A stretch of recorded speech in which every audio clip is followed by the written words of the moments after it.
Anywhere from 1/2 to 3/4 of all teenagers in developed countries endure braces. For the majority of teenagers, it's either orthodontics or a lifetime of crooked teeth. So we can only imagine how badly the teeth of ancient humans were, right? Well, actually, anthropologists have long known that ancient hunter-gatherers always had gorgeous, flawless teeth. In fact, you'd be hard-strung to find any fossilized human skulls without perfect teeth. Only after the Industrial Revolution did our teeth become so messed up. The consequences of this dental epidemic are serious as well. Messed up teeth can lead to breathing problems and a lifetime of pain. According to Michael Gelb, around 50% of the people with orthodontics will develop increased breathing problems.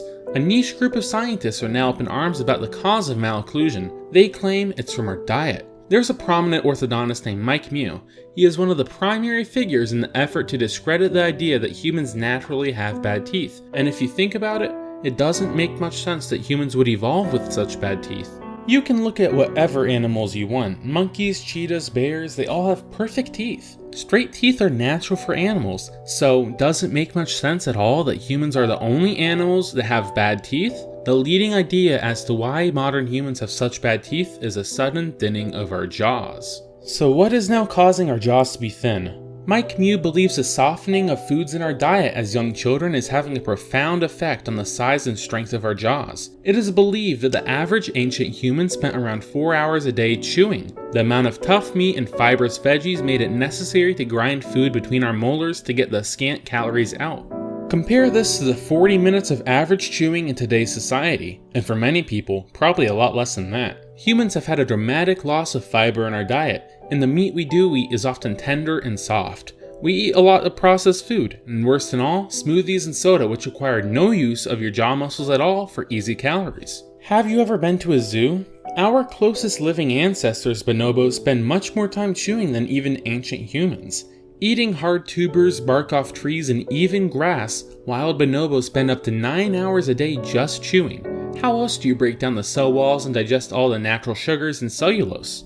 But the biggest impact on the size of our jaws comes from when we were young. According to anthropologists, humans evolved to drink breast milk up until 2 years old, a tough task for an infant that strengthened the infant's jaws. Compare that to sippy cups, where the milk just comes dribbling out without the strengthening chewing motion. Look at Exhibit B. Despite the fact that baby food is essentially just a baby milkshake and is responsible for the dramatic rise in infantile diabetes, it also takes no effort at all to chew the food. Here's the problem. Bones are living tissue. If you don't use your bones, they will get weaker and less dense. Sort of like how astronauts living in 0G lose bone density. So when we don't use our jawbones, especially as a kid, your jawbone does not grow like it should, leading to smaller mouths with less room for teeth and eventually pulled wisdom teeth. John Mew, the father of Mike Mew and the father of Orthotropics, has set up a famous experiment where he takes a set of twins and uses his orthotropic method on one of the two twins to try and widen and lengthen the jawbone.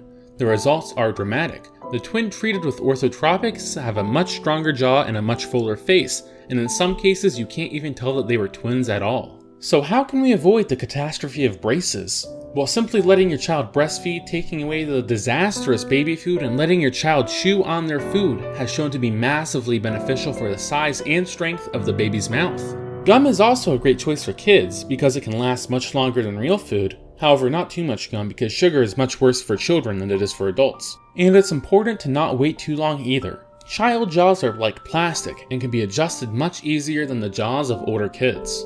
For adults, the news is a bit tougher to swallow because your jawbone is pretty much set. However, bones are alive and are dynamic, and with jaw strengthening exercises, young adults have been able to make some progress on the track to a wider jaw. Anyways, thanks for watching. Bye everybody. What makes me happy fills me up with glee. Those bones in my jaw that don't have a flaw, my shiny teeth and me. My shiny teeth that twinkle just like the stars in space.